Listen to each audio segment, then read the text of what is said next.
Te deste wan peşkine ku ev anî serî te.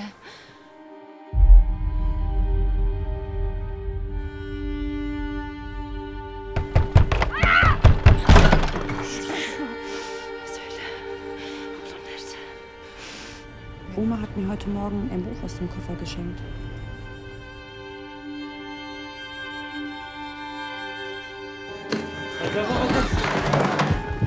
Cevap versene, silahlar ve kitaplar.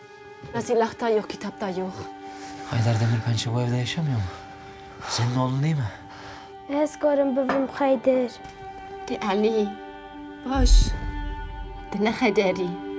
De Ali. Cevap versene, silahlar ve